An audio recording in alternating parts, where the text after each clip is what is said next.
வணக்கம். இந்திய நேரப்படி காலை 8:30 மணி செய்திகள். முதலில் ஜெம் தலைப்புச் செய்திகளை காணலாம். அரசு முறை பயணமாக ஜூலை 2ஆம் வாரத்தில் பிரதமர் மோடி ரஷ்யா செல்ல உள்ளதாக தகவல். மாஸ்கோவில் அதிபர் புதினை சந்தித்து பேச்சுவார்த்தை நடத்தப்பட வாய்ப்பு.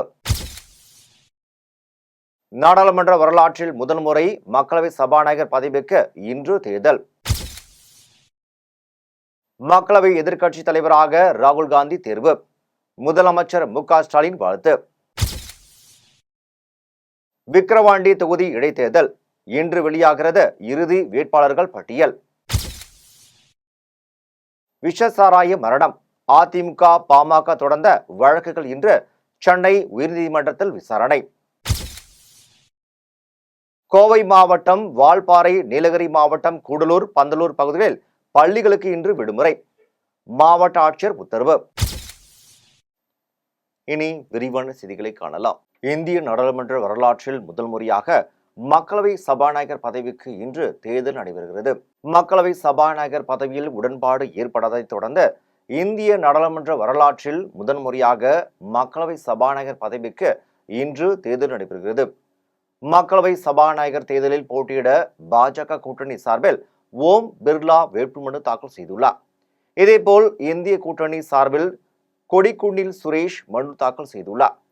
கொடிக்குன்னில் சுரேஷ் மனு தாக்கல் செய்த போது தமிழ்நாட்டை சேர்ந்த திமுக எம்பி ஆர் ராசா, காங்கிரஸ் எம்பி மாணிக்கம் தாகூர் ஆகியோர் மனு தாக்கலின் போது உடனிருந்தனர். துணை சபாநாயகர் பதவியை எதிர்க்கட்சிகளுக்கு வழங்க பாஜக மறுப்பு தெரிவித்ததாக கூறப்படுகிறது. இதன் காரணமாக சபாநாயகர் பதவிக்கு தேர்தல் நடத்தும் நிலை உருவாகி உள்ளது. மக்களவை எதிர்க்கட்சி தலைவராக ராகுல் காந்தி தெரிவு செய்யப்பட்டதற்கு முதலமைச்சர் மு.க. ஸ்டாலின் வாழ்த்து தெரிவித்துள்ளார். நாடாளுமன்ற மக்களவை எதிர்க்கட்சி தலைவர் பதவியை ராகுல் காந்தி ஏற்க வேண்டும் என்று காங்கிரஸ் செயற்குழு தீர்மானம் இயற்றியதை அடுத்து அதனை ராகுல் காந்தி ஏற்றுக்கொண்டார். இதனைத் தொடர்ந்து காங்கிரஸ் கட்சியின் மக்களவை எதிர்க்கட்சி தலைவராக ராகுல் காந்தி தேர்வு செய்யப்பட்டுள்ளார். இந்திய கூட்டணியின் அவைத் தலைவர்கள் ஒன்று கூடி அவரை தேர்வு செய்தனர். இந்நிலையில் நாடாளுமன்ற மக்களவை எதிர்க்கட்சி தலைவராக ராகுல் காந்தி தேர்வு செய்யப்பட்டதற்கு முதலமைச்சர் மு.க. ஸ்டாலின் வாழ்த்து தெரிவித்துள்ளார். இது தொடர்பாக அவர் தனது எக்ஸ் வலைதளத்தில் ராகுல் காந்தியை அவரது புதிய பதவிக்காக இந்தியா வரவேற்கிறது என்றும் அவரது குரல் மக்கள் மன்றத்தில் தொடர்ந்து பலமாக ஒலிக்கட்டும் என்றும் தெரிவித்துள்ளார். விக்கிரவாண்டி சட்டமன்ற தொகுதியில் இன்று மாலை இறுதி வேட்பாளர்கள் பட்டியல் வெளியிடப்படுகிறது. விக்கிரவாண்டி சட்டமன்ற தொகுதிக்கான இடைத்தேர்தல் அடுத்த மாதம் 10ஆம் தேதி நடைபெற உள்ளது. இந்த தேர்தலுக்கான வேட்புமனு தாக்கல் கடந்த 14ஆம் தேதி தொடங்கி 21ஆம் தேதியுடன் முடிவடைந்தது.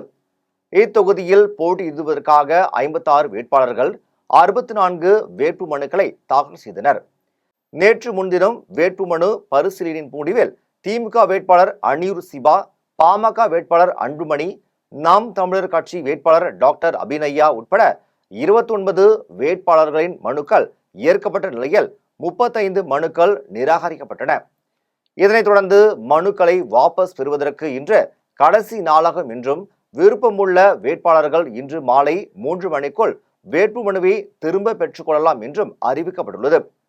பின்னர் இறுதி வேட்பாளர் பட்டியல் வெளியிடப்பட உள்ளது என்றும் இந்த பட்டியல் வெளியான சில மணி நேரங்களில் அந்தந்த வேட்பாளர்களுக்குரிய சின்னங்களும் ஒதுக்கீடு செய்யப்படும் என்றும் தெரிவிக்கப்பட்டுள்ளது. கள்ளக்குறிச்சி விஷசாராய மரணம் தொடர்பாக அதிமுக தொடர்ந்துள்ள வழக்குடன் பாமக வழக்கையும் சேர்த்து இன்று விசாரிக்கப்படும் என்று சென்னை உயர்நீதிமன்றம் உத்தரவிட்டுள்ளது. சென்னை உயர்நீதிமன்றத்தில் பாமக செய்தி தொடர்பாளரும் சமூக நீதி வக்கீல்கள் பேரவையின் தலைவருமான வக்கீல் பாலு தாக்கல் செய்துள்ள பொதுநல மனுவில் சாராயம் மரணம் குறித்து சிபிஐ அல்லது சிறப்பு புலனாய்வு முகமையை கொண்டு விசாரணை நடத்த உத்தரவிடும் என்றும் இந்த விஷசாராய மரணத்துக்கு காரணமான அதிகாரிகளை அடையாளம் காணவும் அவர்கள் மீது நடவடிக்கை எடுக்கவும் உத்தரவிட வேண்டும் என்றும் அதில் கூறப்பட்டிருந்தது. இந்த வழக்கு பொறுப்பு தலைமை நீதிபதி ஆர் மகாதேவன், நீதிபதி முகமது சபீக் ஆகியோர் முன்பு நேற்று விசாரணைக்கு வந்தது. அப்போது மனுதாரர் பாலு ஆஜராகி இந்த விஷ சாராயத்தை கள்ளக்குறிச்சி மாவட்ட நீதிமன்ற வளாகத்தை சுற்றி குடித்தவர்கள் சுருண்டு விழுந்து இறந்தனர் என்றும் அதனால் இந்த வழக்கு விசாரணையை உயர்நீதிமன்றம் தீவிரமாக கண்காணிக்க வேண்டும் என்றும் வாதிட்டார். அரசு தரப்பில் ஆஜரான வழக்கறிஞர் ஜெனரல் ராமன் இந்த சம்பவம் தொடர்பாக அதிமுக தரப்பில் தொடரப்பட்ட வழக்கு இன்று விசாரணைக்கு வர உள்ளது. அந்த வழக்கில் உயர்நீதிமன்ற உத்தரவின்படி அரசு தரப்பில் நில அறிக்கை தாக்கல் செய்யப்படும் என்றார். இதை ஏற்றுக்கொண்ட நீதிபதிகள் பாமக தொடர்ந்துள்ள இந்த வழக்கை அதிமுக வழக்குடன் சேர்த்து இன்று விசாரிப்பதாக உத்தரவிட்டனர். கனமழை காரணமாக கோவை மாவட்டம் வால்பாறை, நீலகிரி மாவட்டம் கூடலூர், பந்தலூர் பகுதிகளில் பள்ளிகளுக்கு இன்று விடுமுறை அளிக்கப்பட்டுள்ளது. மேற்கு திசை காற்றின் வேக மாறுபாடு காரணமாக தமிழகத்தில் நீலகிரி மற்றும் கோயம்புத்தூர் மாவட்ட மலைப்பகுதிகளில் ஓரிரு இடங்களில் கன முதல் மிக கனமழை பெய்யும் என சென்னை வானிலை ஆய்வு மையம் தெரிவித்தது. இந்நிலையில் கோவை மாவட்டம் வால்பாறை எஸ்டேட் பகுதிகளில் கனமழை பெய்து வருகிறது. கனமழை காரணமாக வால்பாறை பகுதிகளில் உள்ள பள்ளிகளுக்கு இன்று ஒரு நாள் மட்டும் விடுமுறை அளித்து கோவை மாவட்ட ஆட்சியர் உத்தரவிட்டுள்ளார். மேலும் நீலகிரி மாவட்டம் கூடலூர், பந்தலூர் பகுதிகளிலும் நேற்று இரவு முதல் கனமழை தொடர்ந்து பெய்து வருகிறது.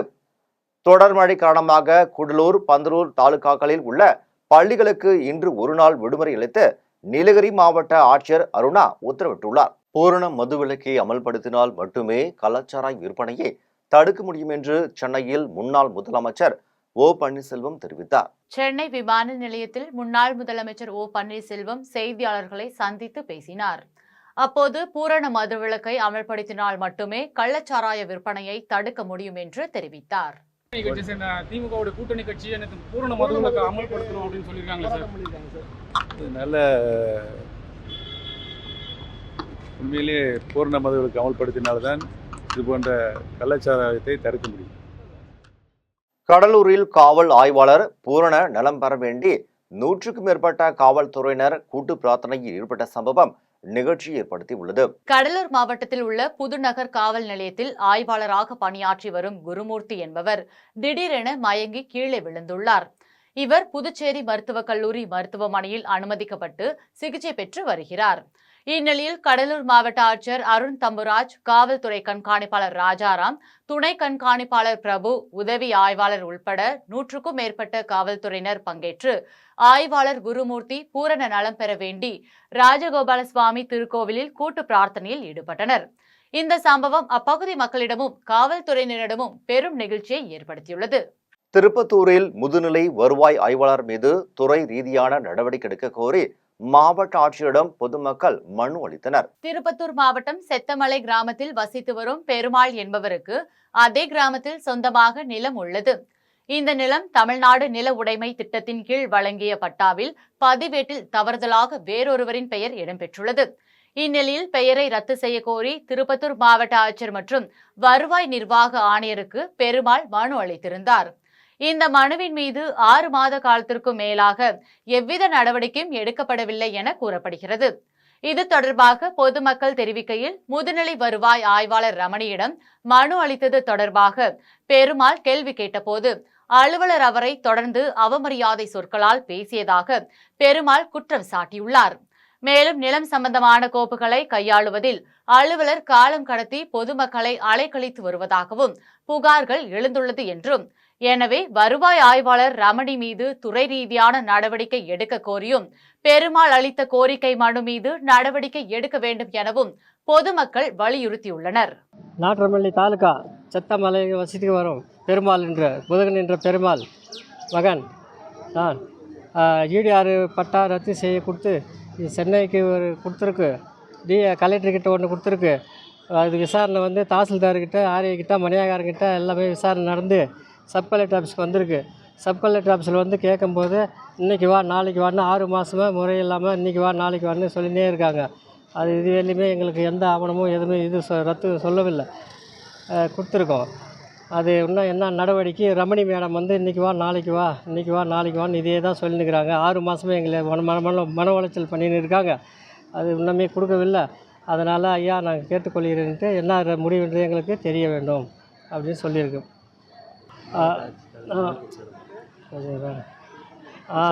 ரமணி மேடம் மன உளைச்சல் கொடுத்துட்டு இருக்கிறாங்க. இதுவரையிலும் எந்த ஒரு நடவடிக்கையும் எங்களுக்கு எடுக்கவில்லை. இன்றைக்கி வா நாளைக்கு வான்னு சொல்லி இதே மாதிரி பண்ணின்னு இருக்காங்க. ஏதோ ஒரு முடிவு எங்களுக்கு நடவடிக்கை எடுத்து எங்களுக்கு ஒரு பதில் எது ஒன்று நல்ல பதிலை கொடுக்க வேண்டும். மாவட்ட ஆட்சியர் தலைவர் கிட்ட ஒரு மனு கொடுத்துருக்கோம். திண்டுக்கல் அருகே கார் மோதி விபத்தில் முதியவர் ஒருவர் உயிர்ந்த சம்பவம் குறித்து காவல்துறையினர் விசாரணை நடத்தி வருகின்றனர். திண்டுக்கல் மாவட்டம் கமலாபுரத்தில் கோவில் திருவிழா சிறப்பாக நடைபெற்றது. விழாவில் பங்கேற்பதற்காக திண்டுக்கலை அடுத்த சூசைப்பட்டியை சேர்ந்த ஆரோக்கியம் என்ற முதியவர் உறவினர் வீட்டிற்கு வந்திருந்தார். இந்நிலையில் திருவிழாவின் போது முதியவர் சாலையை கடக்க முயன்ற போது பொள்ளாச்சியிலிருந்து வாடிப்பட்டி நோக்கி சென்ற கார் அவர் மீது பயங்கரமாக மோதி விபத்தை ஏற்படுத்திவிட்டு நிற்காமல் சென்றுவிட்டது. முதியவர் சம்பவ இடத்திலேயே பரிதாபமாக உயிரிழந்தார். இது குறித்து காவல்துறையினர் வழக்கு பதிவு செய்து சிசிடிவி காட்சிகளின் மூலம் விபத்து ஏற்படுத்திய காரை தேடி வந்தனர். இந்நிலையில் வாடிப்பட்டியை சேர்ந்த கார் ஓட்டுநர் பாலச்சந்தர் என்பவரை காவல்துறையினர் கைது செய்தனர். இந்த விபத்து தொடர்பான சிசிடிவி காட்சிகள் வெளியாகி அப்பகுதியில் பரபரப்பை ஏற்படுத்தியுள்ளது. கொடைக்கானலில் பிரதான சாலைகளில் தேங்கியுள்ள மழைநீரை அப்புறப்படுத்த நகராட்சி நிர்வாகம் நடவடிக்கை மேற்கொள்ள வேண்டும் என அப்பகுதி பொதுமக்கள் கோரிக்கை விடுத்துள்ளனர். திண்டுக்கல் மாவட்டம் மலைகளின் இளவரசி என்று அழைக்கப்படும் முக்கிய சுற்றுலா தலங்களில் ஒன்றான கொடைக்கானலில் தொடர் மழை பெய்து வருவதால் சுற்றுலா பயணிகள் அவதிக்குள்ளாகி வருகின்றனர். இதையடுத்து நகராட்சிக்கு உட்பட்ட ஏரி சாலை depot, Naidupuram, rifle range road, மல்லிச்சாலை உள்ளிட்ட பகுதிகளில் மழைநீர் தேங்கி நிற்பதால் வாகனங்கள் மற்றும் இருசக்கர வாகனங்கள் விபத்திற்குள்ளாகி வருகிறது. மேலும் வாகனத்தில் செல்வோர் பள்ளிக்கு செல்லும் மாணவ மாணவிகள் மீது தண்ணீரை இறைத்துவிட்டு செல்கின்றனர். இந்நிலையில் இப்பகுதியில் நகர்மன்ற தலைவர், ஆணையாளர் ஆகியோர் நேரில் ஆய்வு மேற்கொண்டு மழைநீர் வடிகால் அமைத்து தர வேண்டும் என அப்பகுதி மக்களின் கோரிக்கை விடுத்துள்ளனர். ராணிப்பேட்டையில் பல்வேறு கோரிக்கைகளை வலியுறுத்தி செவிலியர்கள் தமிழக அரசிற்கு எதிராக கண்டன ஆர்ப்பாட்டத்தில் ஈடுபட்டனர். ராணிப்பேட்டை மாவட்டம் வருவாய் கோட்டாட்சியர் அலுவலகம் எதிரே தமிழ்நாடு அரசு சுகாதாரத்துறையின் அனைத்து பெண் அலுவலர் சங்கத்தின் சார்பில் கண்டன ஆர்ப்பாட்டம் நடைபெற்றது. ஆர்ப்பாட்டத்தில் துணை சுகாதார நிலையங்களில் உள்ள காலி பணியிடங்களை உடனே நிரப்பிட வேண்டும், ஆரம்ப சுகாதார நிலையங்களுக்கு டேட்டா ஆபரேட்டர்களை நியமனம் செய்திட வேண்டும் என்பன உள்ளிட்ட பல்வேறு கோரிக்கைகள் வலியுறுத்தப்பட்டது. ஆர்ப்பாட்டத்தில் செவிலியர்கள் 300க்கும் மேற்பட்டோர் கலந்து கொண்டு கோரிக்கைகள் அடங்கிய பதாகைகளை கையில் ஏந்தியவாறு தமிழக அரசிற்கு எதிராக கண்டன கோஷங்களை எழுப்பினர். போதைப் பொருட்களின் நடமாட்டத்தை தடுக்க தவறிய தமிழக முதலமைச்சர் பதவி விலக வேண்டுமென வலியுறுத்தி ராணிப்பேட்டையில் தேமுதிகவினர் கண்டன ஆர்ப்பாட்டத்தில் ஈடுபட்டனர். ராணிப்பேட்டை மாவட்டம் முத்துக்கடை பேருந்து நிலையத்தில் தேமுதிக சார்பில் போதை இல்லா தமிழகத்தை உருவாக்க தவறிய தமிழக முதலமைச்சர் மு க ஸ்டாலின் தலைமையிலான அரசு நிர்வாக சீர்கேட்டை கண்டித்து முன்னாள் சோளிங்கர் சட்டமன்ற உறுப்பினர் மனோகர் தலைமையில் கண்டன ஆர்ப்பாட்டம் நடைபெற்றது. ஆர்ப்பாட்டத்தில் தேமுதிகவினர் கலந்து கொண்டு கஞ்சா, கள்ளச்சாராயம், குட்கா உள்ளிட்ட போதைப் பொருட்கள் நடமாட்டத்தை தடுக்க வேண்டும் எனவும், போதைப் பொருட்களை நடமாட்டத்தை தடுக்க தவறிய தமிழக முதலமைச்சர் பதவி விலக வேண்டும் எனவும் வலியுறுத்தினர்.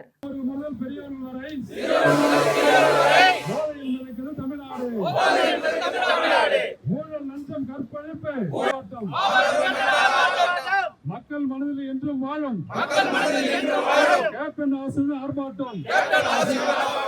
கடனாக பணம் கேட்டவருக்கு பணம் கொடுக்க சென்ற இடத்தில் சூதாட்டம் விளையாடுவதாக கூறி 3,35,000 ரூபாயை பறித்து சென்ற ரம்மி சூதாட்ட ஏஜென்ட் மீது அதற்கு துணையாக இருந்த கம்பைநல்லூர் காவல்துறையினர் மீது நடவடிக்கை எடுத்து பணத்தை மீட்டு தர கோரி தருமபுரி மாவட்ட காவல்துறை கண்காணிப்பாளர் அலுவலகத்தில் பாதிக்கப்பட்ட முனிராஜ் புகார் அளித்துள்ளார். தருமபுரி மாவட்டம் கம்பைநல்லூர் அடுத்த வகுரப்பம்பட்டி அருகே உள்ள வி பள்ளிப்பட்டி கிராமத்தை சேர்ந்த முனிராஜ் என்பவர் ஆடு மாடுகளை வியாபாரம் செய்து வருவதுடன் நண்பர்கள் சிலருக்கு கடனாக பணமும் கொடுத்துள்ளார்.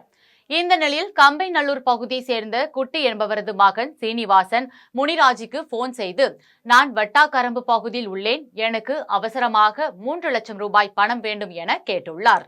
இதனையடுத்து முனிராஜ் ரூபாய் 3,35,000 எடுத்துக்கொண்டு சீனிவாசன் உள்ள இடத்திற்கு சென்றார். அப்போது 3 பேரை மடக்கி பிடித்ததில் தன்னிடம் இருந்து 3,35,000 ரூபாய் பணத்தை எடுத்துக்கொண்டு காவல் நிலையம் அழைத்துச் சென்று சூதாட்ட கும்பலிடமிருந்து 2,500 ரூபாய் பெற்றதாக வழக்கு பதிவு செய்து CSR காப்பியை கொடுத்தனர் என்றும், பின்னர் ரம்மி ஏஜென்ட் சீனிவாசனின் உத்தரவாதத்தின் பேரில் ஜாமீனில் விடுவித்ததாக முனிராஜ் தெரிவித்தார். இது தொடர்பாக தருமபுரி மாவட்ட காவல்துறை கண்காணிப்பாளர் அலுவலகத்தில் முனிராஜ் புகார் அளித்துள்ளார். அதில் கம்பைநல்லூர் காவல் நிலையத்திற்குட்பட்ட சுற்றுவட்டார பகுதிகளில் சீனிவாசன் என்பவர் ரம்மி சூதாட்ட ஏஜென்ட்டாக இருந்து வருகிறார் எனவும், இவருக்கு துணையாக அதே பகுதியை சேர்ந்த கம்பைநல்லூர் காவல் நிலைய ஆய்வாளரின் ஓட்டுநர் முனிராஜ் கூட்டு சேர்ந்து இதுபோன்ற சதி வேலைகளில் தொடர்ந்து ஈடுபட்டு வருகின்றனர் என்றும், எனவே இவர்கள் இருவர் மீதும் கடுமையான நடவடிக்கை எடுத்து ஆடு மாடுகளை விற்பனை செய்து சேர்த்து வைத்திருந்த ரூபாய் 3,35,000 மீட்டு தர வேண்டும் என்றும் மனுவில் முனிராஜ் தெரிவித்துள்ளார். என் பேர் முனிராஜுங்க சார். நான் வந்து பார்த்தீங்கன்னாக்கா கம்பாயில் ஒரு பக்கம் பள்ளிப்பட்டி என்ற வில்லேஜில் இருக்கேன். சீனிவாசன்றவரும் இது அந்த கம்பாயில் காவல் நிலையத்தில் இருக்கார். முனிராஜ் என்றவர் என் பேர் கொண்டவர் அவரும் இருக்காருங்க. இவங்க 2 பேர் சேர்ந்து சீட்டாட்டம் இது மாதிரி ரம்மி இது மாதிரி 2 பேர் இன்சார்ஜில் நடத்துகிறாங்க சார். பல லட்ச ரூபா வந்து பார்த்தீங்கன்னாக்கா அங்கே வந்து நடக்குதுங்க செய்கிறாங்க. அப்போ வந்து பார்த்தீங்கன்னா திடீர்னு சீனிவாசன்றவன் அவனையும் கூப்பிட்டு விளாட எங்களை ஆட்டு வரி மாட்டு வரீங்க வேறு டிரைவருங்க இந்த மாதிரி உட்பட்டனால கொஞ்சம் பெரிய ஆளுங்கள்லாம் வராங்க சார். வந்து விளாடும் போது பார்த்தீங்கன்னா திடீர்னு வந்து அவனையே ஃபோன் பண்ணி சீனிவாசன்றவரே ஃபோன் பண்ணி முனிராஜுக்கு தகவல் கொடுத்துட்றான். திடீர்னு வந்து அப்படியே மப்டியில் வராங்க. இதில் வரதில்லைங்க, ஒரு 10 பேர் அந்த குழுவில் வராங்க. அங்கே கொல்லாபுரம் கோயிலேருந்து சார் ஆனந்தூர் வரைக்கும் மொரப்பூர் லிமிட்டு இங்கே மதிகொண்டப்பாளி வரைக்கும் சார் அந்த ஏரியாவில் நடக்கிறது புறாமே வந்து பார்த்தீங்கன்னா திடீர்னு தகவல் இவன் தான் ஏஜென்ட்டு 2 பேர் லிங்க் இருக்கிறதுனால திடீர்னு தகவல் கொடுறதுனால வந்து மொத்தமாக பிடிக்கிறவங்க காட்ட 1 லட்சம் 2 லட்சம் தான் பிடிக்கிட்டு போயிடுறாங்க சார். அப்படி இல்லைனாக்கில் கூட்டு வந்து வண்டி பறிமுதல் பண்ணி வந்து சிஎஸ் போட்டு அப்போ வண்டிக்கு 15,000 20,000 அது மாதிரி வசூல் பண்ணிக்கிறாங்க. அங்கே இருக்கிற பணத்தையும் எடுத்துக்கிறாங்க சார். நானும் அன்றைக்கி வந்து பார்த்தீங்கன்னாக்கில் நானும் வந்து பார்த்தீங்கன்னா அடிக்கடி என்கிட்ட வந்து வீட்டான வந்து பணம் வேணும்னு சொல்லி எதனா கேட்பான். நான் மாட்டு வரத்துக்கு பணம் வச்சுருக்கேன். கடலூர் மாவட்ட ஆட்சியர் அலுவலகத்தில் பல்வேறு கோரிக்கைகளை வலியுறுத்தி செவிலியர்கள் கண்டன ஆர்ப்பாட்டத்தில் ஈடுபட்டனர். தமிழ்நாடு அரசு சுகாதாரத்துறையின் அனைத்து பெண் அலுவலர் சங்கத்தின் சார்பில் கடலூர் மாவட்ட ஆட்சியர் அலுவலகத்தில் செவிலியர்கள் கண்டன ஆர்ப்பாட்டத்தில் ஈடுபட்டனர். அப்போது துணை சுகாதார நிலையங்களில் உள்ள காலி பணியிடங்களை உடனே நிரப்பிட வேண்டும், துணை சுகாதார நிலையத்திற்கு இடைநிலை சுகாதார பணியாளர்களை பணி நியமனம் செய்வதை தவிர்த்திட வேண்டும், ஆரம்ப சுகாதார நிலையத்தில் டேட்டா ஆபரேட்டர் பணியாளர்களை நியமனம் செய்ய வேண்டும் என்பன உள்ளிட்ட பல்வேறு கோரிக்கைகளை வலியுறுத்தினர். இதில் 500க்கும் மேற்பட்ட செவிலியர்கள் கலந்து கொண்டு தமிழக அரசிற்கு எதிராக கண்டன கோஷங்களை எழுப்பினர். ராணிப்பேட்டை மாவட்டத்தில் செல்போன்களை தவறவிட்ட வழக்கில் ரூபாய் 20 லட்சம் மதிப்பிலான 120 செல்போன்கள் மீட்ட காவல்துறை கண்காணிப்பாளர் கிரண் ஸ்ருதி உரிமையாளரிடம் ஒப்படைத்தார். ராணிப்பேட்டை மாவட்டத்தில் பல்வேறு பகுதிகளில் தவறவிட்ட செல்போன்கள் குறித்து காவல் நிலையங்களில் அளித்த புகாரின் அடிப்படையில் உரிய விசாரணை மேற்கொண்டு ரூபாய் 20 லட்சம் மதிப்பிலான விலை உயர்ந்த 120 செல்போன்களை காவல்துறை அதிகாரிகள் மீட்டனர். இதனையடுத்து மீட்கப்பட்ட செல்போன்கள் அனைத்தும் அதன் உரிமையாளர்களிடம் ஒப்படைக்கும் நிகழ்ச்சி மாவட்ட காவல்துறை கண்காணிப்பாளர் அலுவலகத்தில் கண்காணிப்பாளர் கிரண் ஸ்ருதி தலைமையில் நடைபெற்றது. அப்போது செல்போன்களை தவறவிட்ட உரிமையாளர்களிடம் செல்போன் ஒப்படைக்கப்பட்டது. நிகழ்ச்சியில் பங்கேற்ற காவல்துறை அதிகாரிகள் தெரிவிக்கையில், செல்போன் தவறிவிட்டாலோ அல்லது திருடப்பட்டாலோ அது குறித்து உடனடியாக பொதுமக்கள் அருகில் உள்ள காவல் நிலையங்களில் புகார் அளிக்க முன்வர வேண்டும் என்றும், அதேபோல் கடந்த மாதம் மட்டும் வாலாஜாபேட்டையில் செல்போன் தவறவிட்ட வழக்கில் ரூபாய் 2 லட்சம் மதிப்பிலான 30 செல்போன்கள் மீட்கப்பட்டு அதன் உரிமையாளர்களிடம் ஒப்படைக்கப்பட்டுள்ளது என்றும் தெரிவித்தனர். போதை மாநிலமாக தமிழகத்தை மாற்றிய விடியா திமுக அரசை கண்டித்து காஞ்சிபுரத்தில் தேமுதிகவினர் கண்டன ஆர்ப்பாட்டத்தில் ஈடுபட்டனர். கள்ளக்குறிச்சி மாவட்டம் கருணாபுரம் பகுதியில் கள்ளச்சாராயம் அருந்தியதால் சுமார் 63 பேர் உயிரிழந்த சம்பவம் தமிழகத்தையே உலுக்கிவிட்டது. அது மட்டுமல்லாமல் பலர் மருத்துவமனையில் தீவிர சிகிச்சை பெற்று வருகின்றனர். 20க்கும் மேற்பட்டவர்களுக்கு கண் பார்வை தெரியாமல் முழுமையாக செயலிழந்து விட்டது. இப்படிப்பட்ட மிக கொடூரமான சம்பவம் விடியா திமுக அரசின் கையாளாகத்தனத்தை தோலுரித்து காட்டியுள்ளது. இதனை கண்டித்து காஞ்சிபுரம் வட்டாட்சியர் அலுவலகம் அருகே காஞ்சிபுரம் மாவட்ட தேமுதிகவினர் 100க்கும் மேற்பட்டோர் கலந்து கொண்டு கண்டன ஆர்ப்பாட்டத்தில் ஈடுபட்டனர். அப்போது விடியா திமுக அரசின் முதலமைச்சர் மு.க. ஸ்டாலின் உடனடியாக பதவி விலக வேண்டும் என வலியுறுத்தினர்.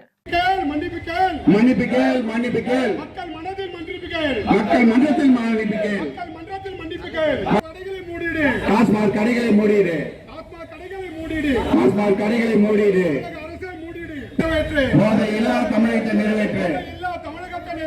போதையில்லா தமிழகத்தை நிறைவேற்று. மூடிடு மூடிடு மூடிடு மூடிடு. வந்தவாசி அடுத்த புன்னி கிராமத்தில் ஊராட்சி மன்ற தலைவர் தனபால் தலைமையில் வேளாண்மை வளர்ச்சி திட்ட கூட்டம் நடைபெற்றது. திருவண்ணாமலை மாவட்டம் வந்தவாசி அடுத்த புன்னை கிராமத்தில் கலைஞரின் அனைத்து கிராம ஒருங்கிணைந்த வேளாண்மை வளர்ச்சி திட்டத்தின் சார்பில் திட்ட விளக்க கூட்டம் ஊராட்சி மன்ற தலைவர் தனபால் தலைமையில் நடைபெற்றது.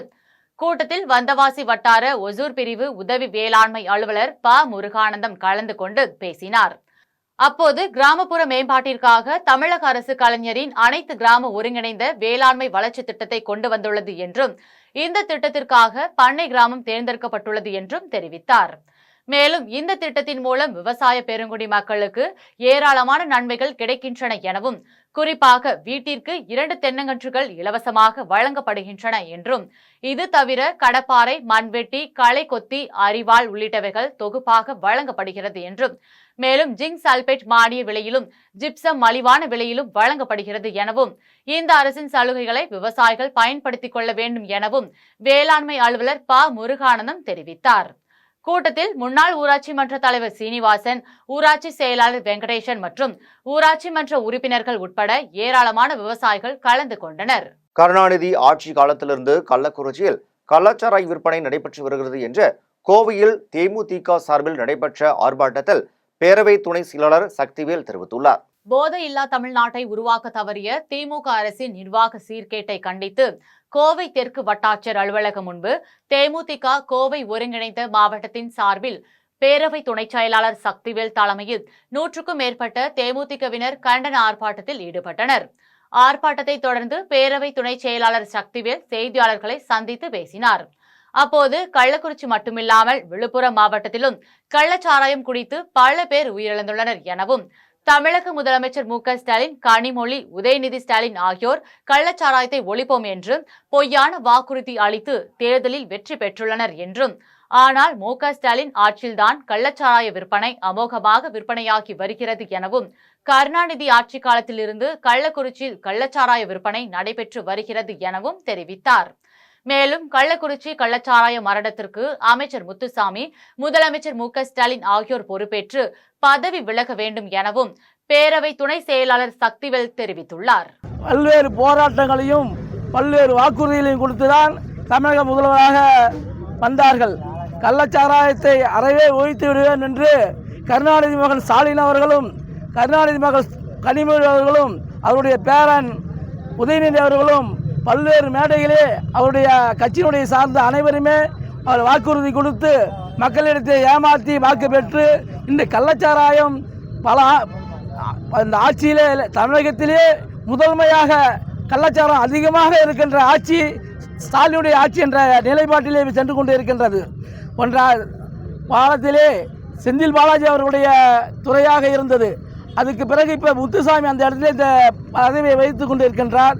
இப்போது அவர்கள் அந்த துறைக்கு அமைச்சராக இருக்கின்றவர் தார்மீக பொறுப்பேற்று பதவியை ராஜினாமா செய்திருக்க வேண்டும். அந்த துறைக்கு உறுதுணையாக இருக்கின்ற மக்கள் உறுதுணையாக இருக்கின்ற அந்த காவல்துறைக்கு அமைச்சராக இருக்கின்ற தமிழகத்துடைய முதலமைச்சர் அவர்கள் பதவி விலகி ஆட்சியை ராஜினாமா செய்துவிட்டு பொது தேர்தலை சந்திக்கின்ற புதுச்சேரி முத்தியால்பேட்டை பகுதியில் அமைந்துள்ள ஸ்ரீ லட்சுமி ஹைகிரீவ பெருமாள் திருக்கோவிலில் திருப்பவி துரோட்சவ விழாவையொட்டி கருட சேவை நடைபெற்றது. புதுச்சேரி முத்தியால்பேட்டை பகுதியில் அமைந்துள்ளது ஸ்ரீ லட்சுமி ஹயக்ரீவ பெருமாள் திருக்கோவிலில் திருப்பவித்ரோற்சவ விழா கடந்த 20ஆம் தேதி பல்வேறு சிறப்பு பூஜைகளுடன் தொடங்கியது. அதனைத் தொடர்ந்து தினந்தோறும் 92 திருவாராதனத்துடன் பெருமாளுக்கு தீபாராதனை காட்டப்பட்டது. இதனையடுத்து முக்கிய நிகழ்வான கருட சேவை நடைபெற்றது. முன்னதாக அவபிரதம், பூர்ணாகுதி, சாத்துமுறை நடைபெற்றது. அதன் பின்னர் அலங்கரிக்கப்பட்ட பெருமாள் தங்க கவசத்துடன் கருடன் மீது திருவீதி உலா வந்து தீர்த்தவாரி நடைபெற்றது. அப்போது மகா தீபாராதனை காண்பிக்கப்பட்டது. இதில் திரளான பக்தர்கள் கலந்து கொண்டு பெருமாளை வழிபட்டனர். வாலாஜாபேட்டையில் அமைந்துள்ள ஸ்ரீ கங்கையம்மன் திருக்கோவிலில் ஆடி மாத திருவிழா வெகு விமரிசையாக நடைபெற்றது. ராணிப்பேட்டை மாவட்டம் வாலாஜாபேட்டை பூக்கார தெருவில் அமைந்துள்ள ஸ்ரீ கங்கையம்மன் திருக்கோவிலின் 88ஆம் ஆண்டு ஆணி மாத திருவிழா சிறப்பாக நடைபெற்றது. விழாவில் காலையில் பக்தர்கள் பால் குடம் எடுத்துச் சென்று அம்மனுக்கு பால் அபிஷேகம் செய்து சிறப்பு வழிபாடு செய்தனர்.